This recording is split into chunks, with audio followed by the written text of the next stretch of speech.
Hi everyone, welcome to my channel digital kitchen. আজকে আমি বানাবো পোড়া মশালা চিকেন।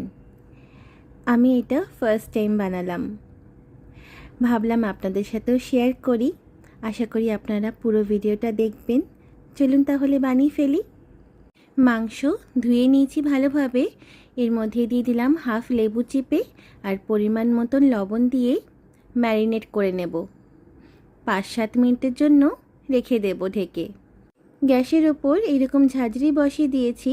তার উপর একটা টমেটো, 2টো পেঁয়াজ, 2টো রসুন, শুকনো লঙ্কা, বেশ অনেকগুলো কাঁচা লঙ্কা এইভাবে রোস্ট করে নেব। মাংস কম, তাই আমি কম করেই সব কিছু দিলাম। আপনারা নিজেদের ইচ্ছা মতন কম বেশি করে দিতে পারেন মশলা। দেখুন, এবার পেস্টও করে নিয়েছি। মশলাটার কালারটাও খুব সুন্দর এসছে। এবার কড়াইতে সর্ষের তেল গরম করে দিয়ে দিলাম তেজপাতা, গোটা গরম মশলা।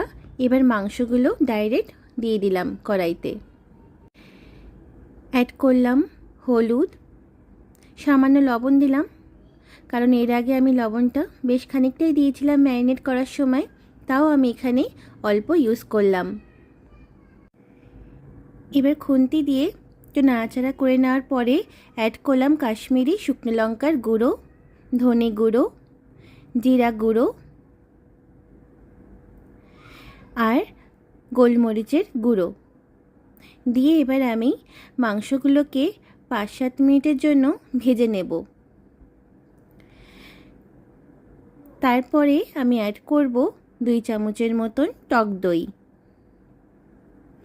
আবারও ভালোভাবে নাড়াচাড়া করে নেব।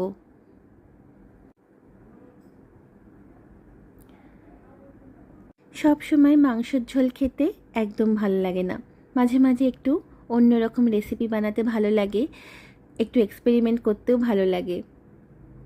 একটু ঢেকে রেখে দিয়েছিলাম কিছুক্ষণের জন্য। ঢাকনা খুলে দেখুন, মাংস থেকে অটোমেটিক জলও বেরিয়ে এসছে। আর পেস্ট করে রেখেছিলাম যে মশলাটা, সেটাও অ্যাড করে দিলাম। এবার গ্যাসের ফ্লেম মিডিয়াম রেখে মাংস আর মশলা একসাথে ভালোভাবে নাড়াচাড়া করে নেব কিছুক্ষণের জন্য। এখন থেকেই মশলাটার কালারটা দেখুন কি সুন্দর এসছে, আর খুব সুন্দর একটা গন্ধ ছাড়ছে। যেহেতু মশলাটা রোস্ট করে রেখেছিলাম তার জন্য। অ্যাড করলাম ক্যাপসিকাম। এটা অপশনাল, আপনারা নাও দিতে পারেন। এবার আমি ঢেকে রাখব। প্রায় 5-7 মিনিটের জন্য ঢেকে রেখেছিলাম। ঢাকনা খুলে দেখুন, তেলও ছেড়ে এসছে মাংস থেকে। মাংসটা কিন্তু এখনও কষেনি। গ্যাসের ফ্লেম হাই রেখে ভালোভাবে নাড়াচাড়া করে নিতে হবে। মশলাটা ঠিক এরকম মাখা মাখা হয়ে যাবে আর কড়াই থেকে তেল ছেড়ে আসবে, তখনই বুঝতে হবে যে মাংস কষানো হয়ে গেছে। মাংস কষে নেওয়ার পরে পরিমাণ মতন গরম জল অ্যাড করলাম। গরম জল দিয়ে এবার ঢেকে রাখবো কিছুক্ষণের জন্য হাই ফ্লেমে। ঢাকনা খুলে দেখুন, ওপর থেকে তেলও বেরিয়ে এসছে আর মাংস কিন্তু একদম নরম হয়ে গেছে।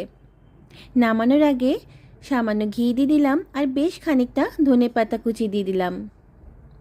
এই পোড়া মশলা চিকেনের রেসিপিটা একবার হলেও বাড়িতে বানিয়ে খাবেন আর আমাকে কমেন্ট করে অবশ্যই জানাবেন। আমিও কিন্তু ফার্স্ট টাইম বানালাম, আবারও আমি বানাবো।